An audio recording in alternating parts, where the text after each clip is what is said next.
میں بڑی بےچینی سے اپنی ماں کے کام پر جانے کا انتظار کر رہا تھا تاکہ آج میں سچ جان لوں۔ جب تک مجھے حقیقت کا علم نہیں ہو جاتا مجھے سکون نہیں ملتا، اور مجھے معلوم بھی نہیں تھا جیسا میں سوچ رہا ہوں کہ واقعی میں وہ سچ تھا یا صرف میرا وہم تھا۔ 12 بجنے کو آئے تھے، ابا تو کام پر چلے گئے تھے، وہ رات کو دیر سے آتے، اب میں کب سے انتظار میں تھا۔ سارے گھر میں خاموشی کا راج تھا، امی جلدی جلدی گھر کی صفائی کر رہی تھی، خاموشی کی وجہ سے گھر میں صرف چڑیوں کی چہچہاہٹ اور جھاڑو کی آواز گونج رہی تھی۔ کل رات آنے والے طوفان کی وجہ سے سارا گھر مٹی سے اٹک گیا اور سارا گھر درختوں کے پتوں سے بھر گیا تھا۔ امی کو کام پر جانے کی جلدی تھی، وہ جتنا جلدی جانے کی کوشش کرتی اتنا ہی لیٹ ہو جاتی۔ سوتیلی بہن مہوش جو ماں کے پہلے شوہر سے تھی وہ بھی امی کا ہاتھ بٹا رہی تھی، وہ بھی امی کی طرح بالکل خاموشی سے ہی کام کر رہی تھی۔ دونوں ماں بیٹی کا ایک ہی مزاج تھا، وہ دونوں چپ چاپ بلا ضرورت نہیں بولتی تھی۔ کام ختم ہو گیا، اب امی چلی گئی تھی۔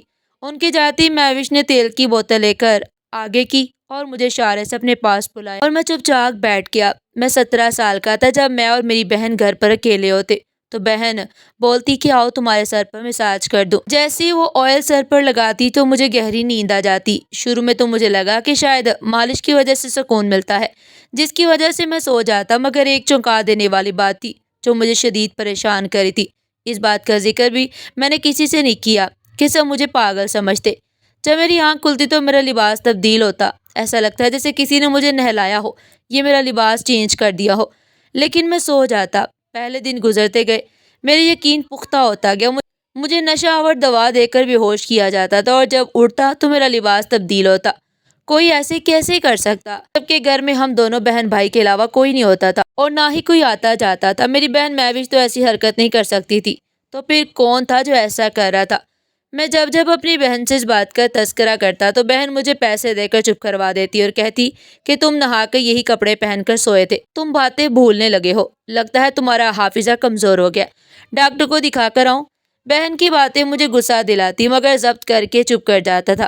میری بہن مہوش روز ایسی کوئی نہ کوئی بات کر کے مجھے چپ کروا دیتی، مگر میں بچہ نہیں رہا جسے کوئی کھلونا یا کھانے کی چیز دے کر بہلایا جائے۔ میں جوانی میں قدم رکھ رہا تھا اور یہ بات مجھے سخت پریشان کرتی تھی کہ میری لا علمی میں کوئی اور میرے کپڑے تبدیل کرتا اور مجھے نہلاتا بھی ہے۔ میں تو بہت شرمیلا لڑکا تھا، میں تو بچپن میں بھی کسی کے سامنے کپڑے تبدیل نہیں کرتا، اب تو خیر جوان ہو چکا تھا۔ اس دن میں نے مساج کرنے والا ڈبہ بدل دیا۔ جب میری بہن میرے سر کا مساج کرنے لگی تو میں نے سونے کا ڈرامہ کیا۔ ابھی 5 منٹ ہی ہوئے تھے کہ میری بہن نے مجھے آرام سے نیچے لٹایا اور پھر باہر چلے گئی۔ اس کا مطلب میرا شک صحیح نکلا، تیل میں کوئی ایسی دوا ملائی گئی کہ جس کو لگاتی میں بے ہوش ہو جاتا۔ کچھ دیر بعد مہوش کمرے میں واپس آئی، اس کے ساتھ کوئی اور بھی تھا۔ آنکھیں بند کرنے کی وجہ سے میں اسے دیکھ نہیں پایا۔ اس نے آتے ہی میرا لباس تبدیل کیا، مجھے بہت شرم آ رہی تھی، میں کوئی بچہ تو نہیں تھا جو کوئی اور میرا لباس تبدیل کرتا۔ میرا دل کر رہا تھا کہ ابھی اٹھ جاؤں، مگر میں یہ دیکھنا چاہتا تھا کہ مہوش میرے ساتھ کرتی کیا ہے۔ مجھے کوئی سمجھ نہیں آ رہا تھا، میرا دل بری طرح سے دھڑک رہا تھا، مجھے معلوم نہیں تھا کہ میرے ساتھ کیا ہونے جا رہا ہے۔ مجھے دیکھنا تھا کہ آخر مہوش میرے ساتھ کیا کرنا چاہتی ہے۔ میں کبوتر کی طرح آنکھیں بند کر کے پڑا ہوا تھا، مجھے شدید افسوس ہو رہا تھا اپنی بہن پر جو مجھے بے ہوش کر کے جانے میرے ساتھ کیا کرتی۔ اب میں نے جب سب جاننے کا فیصلہ کر ہی لیا تھا تو مجھے ہمت کرنی تھی۔ آنے والے وقت کے خوف سے میں دل ہی دل میں اللہ سے دعائیں کر رہا تھا۔ میری پریشانی عروج پر تھی جب مجھے لگا کیونکہ کسی نے مجھے اٹھا کر بیڈ پر سلایا ہے۔ میرے ساتھ یہ کیا کرنے والے تھے؟ کوئی مجھے بتانے والا نہیں تھا۔ مجھے ایسے لگ رہا تھا ضرور میرے ساتھ کوئی غلط حرکت ہونے والی ہے۔ یہ سوچ سوچ کے میری حالت بری ہوتی جا رہی تھی۔ جب میں نے آنکھیں کھولی تو میری نظر میری بہن پر پڑی، تو اسے اس حالت میں دیکھ کر، اس کا لباس دیکھ کر مجھے لگا یہ دیکھنے سے پہلے میں مر کیوں نہیں گیا۔ مہوش کا لباس، اس کا حلیہ دیکھ کر میں شرم سے پانی پانی ہو گیا۔ اس کے بعد جو حرکت ہوئی وہ مجھے بہت پریشان کر گئی کیونکہ میرا نام ماجد ہے، ہم لوگ بہت زیادہ غریب تھے۔ میں نے جب آنکھ کھول لی تو میری مائی اس دنیا میں نہیں تھی۔ میری مائی مجھے جنم دیتے ہی خالقہ کیکی سے جا ملی۔ جب میں نے ہوش سنبھالا تو خود کو ممتا کے سائے سے محروم پایا۔ مجھے نہیں پتا تھا کہ ماں کیا ہوتی ہے۔ میرے باپ نے جس حد تک ممکن ہو سکا مجھے پیار دیا، میرا خیال رکھا، ماں باپ دونوں بن کر مجھے پالا۔ وہ خود کام پر جاتے اور تو مجھے پھوپھو کے پاس چھوڑ کر چلے جاتے، مگر پھوپھو کے بچے بہت چلاک تھے، بات بات پر ہاتھا پائی پر اتر آتے۔ ابا جب کام سے واپس آتے تو روز مجھے نئی چوٹ لگی ہوتی اور پھوپھو ابا کے سامنے شرمندہ ہو جاتی۔ قصور پھوپھو کا بھی نہیں ہوتا تھا، وہ کام کاج میں مصروف ہوتی تھی، پھر بھی بار بار آ کر بچوں سے بولتی تھی خبردار جو کسی نے ماجد کو مارا، مگر ان کے بچے ان کی باتیں کہاں سنتے تھے۔ وہ مجھے بہت مارتے، میرا مذاق اڑاتے، مجھے بہت تنگ کرتے۔ ابا اسی وجہ سے بہت زیادہ پریشان رہنے لگے تھے۔ کبھی کسی پھپھو کے گھر تو کبھی کسی خالہ کے گھر مجھے چھوڑ کر جاتے۔ ایسے نہیں کہ بہت مشکل کا سامنا کرنا ایسے انہیں بہت مشکل کا سامنا کرنا پڑتا تھا۔ سب نے ابا کو سمجھایا کہ دوسری شادی کر لو۔ ابا نے کہا کہ دوسری شادی اسی صورت میں کروں گا جو لڑکی میری طرح کے حالات سے ہی گزری ہو، تاکہ میری پریشانی سمجھ سکے۔ تبھی پھپھو والوں نے ابا کی شادی نازیہ امیر سے کروائی۔ وہ ایک بیوہ خاتون تھی اور ان کے پہلے شوہر سے صرف ایک ہی بیٹی تھی جو مجھ سے عمر میں 6 سال بڑی تھی۔ اس کا نام مہوش تھا۔ وہ دونوں ماں بیٹی چپ چاپ رہتے۔ ایسے لگتا جیسے وہ دونوں بھی حالات کی چکی میں بری طرح پس کر آئی ہوں، اپنوں کی بدسلوکی برداشت کرتے۔ دونوں ماں بیٹی پتھر کی بن گئی ہوں۔ نازیہ امی اور مہوش نے بہت تکلیفیں دیکھی تھی۔ جب سے ستیلی ماں کا شوہر مر گیا تو ساس نے ان پر بہت ظلم کیا تھا۔ رشتہ دار تو ویسے ہی برے وقت میں ساتھ چھوڑ دیتے ہیں، اور اپنے گھر والوں نے ان کا ساتھ نہیں دیا۔ مجبوری میں دوسری شادی کے لیے راضی ہو گئی۔ میرے ابا بہت اچھے انسان تھے۔ انہوں نے مہوش کو دل سے قبول کیا، بلکہ نہ صرف قبول کیا، اپنی بیٹی بھی مانا۔ ابا نے امی سے کہا تم ماجد کی ماں بن جاؤ اور میں مہوش کا باپ بن جاؤں گا۔ جب ابا کی دوسری شادی نازیہ امی سے ہوئی تو میں اس وقت 3 سال کا ہو چکا تھا۔ ابا کی دوسری شادی سے یہ ہوا کہ مجھے کسی کے گھر نہیں جانا پڑتا تھا۔ میں اپنے گھر میں مزے سے کھیلتا کودتا۔ امی مجھے نہیں ڈانٹتی تھی، مجھ سے پیار کرتی تھی، اور مہوی بھی مجھ سے پیار سے بات کرتی۔ مہوش کے روپ میں مجھے بھی بہن مل گئی۔ اب ابا بھی آرام سے کام پر چلے جاتے، انہیں پیچھے میری فکر نہیں ہوتی تھی۔ میں بھی شریف بچا تھا، امی اور مہوش کو بالکل بھی تنگ نہیں کرتا تھا، اسے انہیں کسی قسم کی مشکل کا سامنا نہیں کرنا پڑتا۔ وقت تیزی سے گزرتا گیا، مگر ہمارے گھر کے حالات جو پہلے بھی کچھ خاصے اچھے نہیں تھے، اوپر سے مزید بہت خراب ہو گئے۔ ابا جس کارخانے میں کام کرتے تھے وہ بھی بند ہو گیا۔ ہم سب بہت پریشان رہنے لگے۔ مجبوراً امی نے گھر میں صفائی کا کام شروع کیا اور ابا پیٹرول پمپ پر کام کرتے تھے، مگر تنخواہ کم ہونے کی وجہ سے حالات خراب سے خراب تر ہوتے جا رہے تھے۔ وہ نوکری چھوڑ کر گھر پر بھی تو نہیں بیٹھ سکتے تھے، اگر گھر پر بیٹھ جاتے تو فاقوں کا سامنا کرنا پڑتا۔ میں سرکاری اسکول میں پڑھتا تھا، مگر فیس نہ دینے کی وجہ سے میں اسکول نہیں جا رہا تھا۔ جبکہ میں گھر پر بیٹھ گیا، ابا باہر چلے جاتے تو میں گھر پر رہتا تھا، کیونکہ مہوش گھر پر اکیلی ہوتی۔ ابا اور امی بول کر جاتے تھے کہ گھر پر ہی رہنا، جوان لڑکی گھر پر اکیلی ہے، لوگوں کا کوئی بھروسہ نہیں ہے۔ جیسے ہی ابا اور امی باہر چلے جاتے تو مہوش کہتی ماجد تمہارے بال خراب ہو رہے ہیں، آؤ میں تمہارے سر پر تیل کی مالش کرتی ہوں۔ میں خوش ہو جاتا اور میں بھی اسے سر پر مالش کرواتا۔ اب ایسا روز روز ہونے لگا تھا۔ مہوش بولتی کہ 2 ہفتے مسلسل تمہیں ایسے ہی مالش کروانا ہوگا، پھر تمہارے بال اچھے ہو جائیں گے۔ میرے لیے یہی خوشی کی بات تھی کہ مہوش میرے ساتھ بہت اچھی تھی، ورنہ جیسے جیسے وہ بڑی ہوتی جا رہی تھی ایسے لگتا تھا کہ وہ ہر وقت کسی گہری سوچ میں گم ہے، یا اسے کوئی پریشانی نہیں ہو۔ میری کوئی خاص دوست بھی نہیں تھے جن کے ساتھ میں کھیلتا، بس میرے دوست اسکول کی حد تک تھے۔ لیکن حیرت کی بات یہ تھی کہ تیل کی مالش کروانے کے بعد 4-5 گھنٹے تک میں سویا ہی رہتا، اور جب نیند سے جاگتا تو ایسے لگتا کہ میں سو کر نہیں اٹھا بلکہ بے ہوش تھا، کیونکہ مجھے یاد ہی نہیں رہتا تھا۔ تب میں اپنے بستر پر آ کر لیٹ جاتا، اور حیرت والی بات یہ تھی جب میں اٹھتا تو میرے کپڑے بھی بدلے ہوتے۔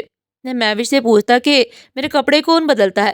مہوش بات کو ٹال جاتی، جو مجھے میرے سوالوں کے تسلی بخش جواب نہیں ملتے۔ ایک دن میں اسی پریشانی میں چھت پر ٹہلنے لگا اور اسی بارے میں سوچنے لگا، اچانک نظر میرے جورے پر پڑی جو صبح میں نے پہنا ہوا تھا، اور وہ گیلا تھا۔ صاف لگ رہا تھا کہ اس سے کچھ دیر پہلے ہی دھویا ہے، لیکن وہاں پر اور کپڑے بھی نہیں ٹنگے ہوئے تھے، صرف ایک میرا ہی جوڑا ٹنگا ہوا تھا۔ امی تو گھر پر نہیں تھی۔ ظاہر سی بات ہے مہوش نے میرے کپڑے دھو کر سکھانے کے لیے لٹکائے تھے، مگر میں نے اس بات کا ذکر مہوش سے نہیں کیا۔ اب یہی روز کا معمول ہو گیا۔ جب بھی میں چھت پر جاتا، میرا وہ جوڑا جو مجھے تیل لگانے سے پہلے پہنایا ہوا ہوتا وہ دھل کر ٹنگا ہوتا، تو یہیں سے میرے دل میں شک پیدا ہوتا کہ آخر ایسی کیا وجہ تھی کہ مہوش جھوٹ کیوں بولتی ہے، مجھ سے کیا چھپا رہی ہے، میرے کپڑے کون تبدیل کرتا ہے اور کیوں کرتا ہے؟ یہ باتیں مجھے بہت پریشان کری تھی۔ بہرحال اتنا تو میں جان گیا تھا کہ اس تیل میں ہی کچھ ایسا ہے جس کو لگاتے ہوئے بے ہوش ہو جاتا۔ اب میں بازار سے دوسرا تیل لے کر آ گیا، اور سب سے چھپ کر گھر والا تیل دوسری تیل کی بوتل میں ڈال کر بازار والا تیل اس کے اندر ڈال دیا، تاکہ مہوش کو مجھ پر شک نہ ہو۔ آج سچ کھل کر سامنے آنے کا وقت آ گیا۔ مہوش سے میرا دل کھٹا ہوتا جا رہا تھا۔ میں نے بھی اب اس سے زیادہ بات کرنا چھوڑ دیا، اور سچ بھی یہ تھا کہ میں ڈپریشن میں جا رہا تھا۔ جب تک میں یہ گتھی نہیں سلجھاتا مجھے چین نہیں ملنا تھا۔ آخر کار امی کا کام ختم ہوا، اور جب ابا اور امی کام پر چلے گئے تو روز کی طرح مہوش بھی مجھے بولی آجی تمہیں تیل لگانے کا وقت ہو گیا۔ میں چپ چاپ نیچے بیٹھ گیا۔ جب مہوش چارپائی پر بیٹھ کر مجھے تیل کی مالش کرنے لگی، میں نے تھوڑی دیر کے بعد ایسے دکھایا کہ جیسے میں سو گیا ہوں، مگر میں جاگ رہا تھا۔ مہوش نے مجھے آواز دی اور میرا گال تھپتھپایا۔